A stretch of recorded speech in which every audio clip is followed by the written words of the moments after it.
Hello అండి, అందరికీ శ్రావణ శుక్రవారం శుభాకాంక్షలు. శుక్రవారం అంటే నాకు చాలా ఇష్టం. మరి మీకు నేను ఎలా పూజ చేసుకున్నానో చూద్దామా? ఇవాళ అర్లీ మార్నింగ్ 4కే లేచాను. శ్రావణ శుక్రవారం అనే కాదు, ఎవ్రీ ఫ్రైడే 4 o'clockకే లేస్తాను. నైటే ఇలా ముగ్గు పెట్టేసుకుంటాను. నేనేం పెద్ద ఆర్టిస్ట్ కాదండోయ్, ఇది యూట్యూబ్లో చూసే వేశాను. మోస్ట్లీ ఎవ్రీ ఫ్రైడే ఇలాగే చేసుకోవాలని ట్రై చేస్తూ ఉంటాను. నేనే స్వయంగా వేసే అంత ఆర్టిస్ట్ అయితే కాదండి, యూట్యూబ్లో చూసే వేశాను. అండ్ ఇలా కడప నిండుగా బియ్యం పిండితో ముగ్గు అయితే పెట్టుకున్నాను. చాలా ఇష్టం నాకు ఇలా వేసుకోవడం. అండ్ ఇక్కడైతే ఇరువైపుల దీపాలు కూడా పెట్టుకున్నాను. ఎవ్రీ ఫ్రైడే పెడతానండి. వాళ్ళ అమ్మవారికి ఎంతో ఇష్టమైన స్వీట్ పొంగల్ చేశాను. అండ్ ఏకహారతి పంచహారతి ఇచ్చాను.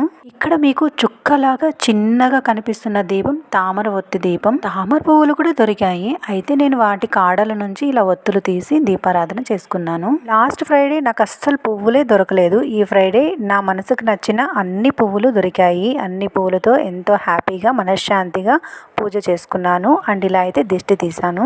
కిందకి గుడికి వెళ్దామని వెళ్ళగానే ఇంటి ముందున్న సత్యమ్మకైతే పూజ చేసి నాకు ఇలా ప్రసాదాలు అయితే ఇచ్చారు. ఇక్కడ కోన్ కూడా ఇచ్చారండి. నేను వేసుకున్న గాజులు సత్యమ్మ దగ్గర ఇవాళ ఇచ్చారన్నమాట. అండ్ ఇంట్లో ఇది బిర్యానీ అంటారో పులావ్ అంటారో నాకైతే అర్థం కాలేదు. కాకపోతే బఠానీ అండ్ ఆలు వేసి ఇలా రైస్ చేసుకున్నాను. దోశ అండ్ చట్నీ. ఇవాళ దుర్గమ్మ టెంపుల్లో ఫుల్ హెవీ రష్ అండి. 10:30కి వెళ్తే 12:30 అవుట్ వచ్చాను. సో రాగానే ఇలా మార్నింగ్ తినలేదు కాబట్టి లంచ్ అయితే చేసేసాను. Thank you for watching. Bye.